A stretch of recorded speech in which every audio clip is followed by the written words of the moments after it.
विश्व के सर्वाधिक लोकप्रिय नेता आदरणीय प्रधानमंत्री श्री नरेंद्र मोदी जी, उत्तराखंड के माननीय राज्यपाल lieutenant general Shri Gurmeet Singh ji, CWG के अध्यक्ष श्री क्रिस जैकिन जी, केंद्रीय खेल राज्य मंत्री श्रीमती रक्षा खड़से जी, केंद्रीय राज्य मंत्री श्री अजय टम्टा जी, आयोग की अध्यक्ष श्रीमती PT उषा जी, उत्तराखंड विधानसभा के अध्यक्ष श्रीमती रितु खंडूरी जी, हमारे राज्य की खेल मंत्री श्रीमती रेखा आर्य जी, राज्यसभा के सांसद एवं भारतीय जनता पार्टी के प्रदेश अध्यक्ष श्री महेंद्र भट्ट जी और भारत के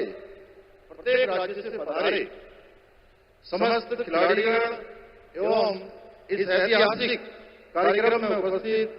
सभी खेल प्रेमी भाइयों और बहनों, सर्वप्रथम मैं वैश्विक मंच पर भारत मां को उसका यथोचित स्थान दिलाने के लिए दिन रात काम करने वाले हमारे राष्ट्रपति जी आदरणीय प्रधानमंत्री श्री नरेंद्र मोदी जी का देवभूमि उत्तराखंड आगमन पर समस्त उत्तराखंड वासियों की ओर से हार्दिक स्वागत करता हूं, हार्दिक अभिनंदन करता हूं। आदरणीय प्रधानमंत्री जी, आपके देवभूमि उत्तराखंड आगमन पर हमेशा की भांति प्रदेश के प्रत्येक नागरिक का हृदय प्रफुल्लित है। चाहे बाबा केदार की पुण्यधरा में आपका आना हो, देश के प्रथम गांव महाड़ा का आपका ऐतिहासिक दौरा हो, उत्तराखंड इन्वेस्टर समिट में आपकी उपस्थिति हो, या फिर महादेव के पवित्र तीर्थ आदि कैलाश की आपकी यात्रा हो, आपका देवभूमि में आगमन हमेशा उत्तराखंड के लिए शुभ और ऐतिहासिक रहा है। इसी क्रम में आज आपकी गरिमामयी उपस्थिति में उत्तराखंड में पहली बार राष्ट्रीय खेलों का आयोजन होने जा रहा है। आदरणीय प्रधानमंत्री जी, इस पहले 14 दिन का और अब कुल मिलाकर 17 दिन खेल महाकुंभ का आयोजन प्रदेश के विभिन्न 11 स्थानों पर आयोजित किया जा रहा है, जिसमें देश भर के 10,000 से अधिक खिलाड़ी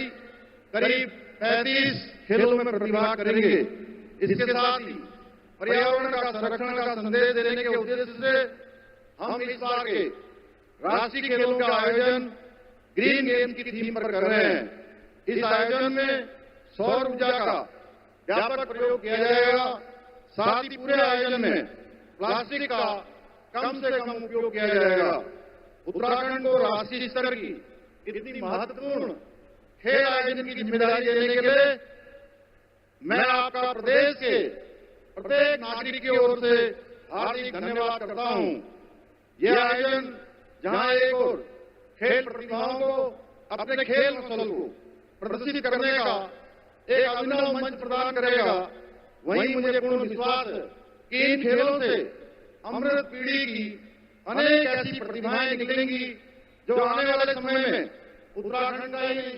समूचे भारतवर्ष का नाम विश्व पटल पर रोशन करेंगी। भाइयों बहनों, आज आदरणीय प्रधानमंत्री के कुशल नेतृत्व में हमारा देश वर्ष 2047 तक एक विकसित राष्ट्र के रूप में स्थापित होने के लिए अपनी कमर कस चुका है। जहां एक ओर हम शिक्षा के क्षेत्र में स्वास्थ्य, बाल विकास, महिला सशक्तिकरण आदि सामाजिक क्षेत्रों में प्रगति कर रहे हैं, वहीं science and technology, manufacturing, research एवं डेवलपमेंट आदि क्षेत्रों में भी विश्व के बड़े बड़े देशों को पीछे छोड़ते हुए हम आगे बढ़ रहे हैं। इतना ही नहीं, सैन्य आधुनिकीकरण, वैश्विक कूटनीति एवं प्रबंधन, रक्षा अनुसंधान एवं विकास सहित अन्य सामरिक क्षेत्रों में भी नई नई उपलब्धियां हासिल कर रहे हैं। वैचारिक धरातल पर भी आदरणीय प्रधानमंत्री ने कश्मीर से धारा 370 की समाप्ति हो, अयोध्या में भगवान श्री राम का भव्य दिव्य मंदिर का निर्माण हो, CAA का कानून लागू करना हो, 3 तलाक की समाप्ति हो, आदि हमारे अधिकतर बड़े संकल्प को सिद्धि तक पहुंचाने का महत्वपूर्ण कार्य किया है। भाइयों बहनों, हम भी आदरणीय प्रधानमंत्री जी के कार्यों से प्रेरित होकर उत्तराखंड को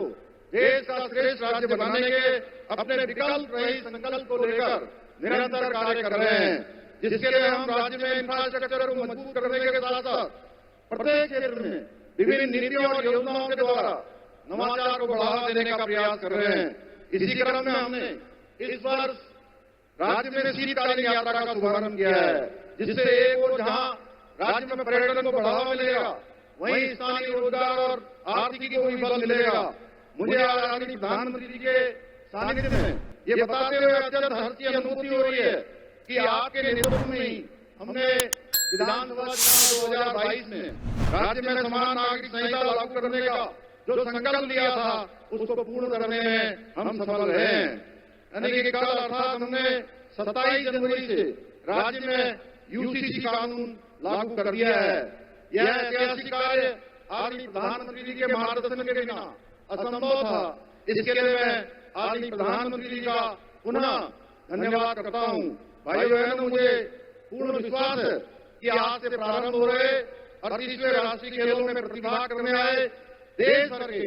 सभी खिलाड़ियों को हम उच्च स्तरीय खेल सुविधा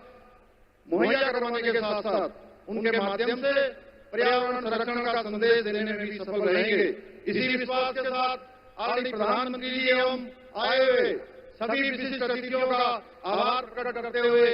और 38वें राष्ट्रीय खेलों के लिए सभी खिलाड़ियों को अपनी शुभकामनाएं देते हुए अपनी बात को समाप्त करता हूं। बहुत बहुत धन्यवाद।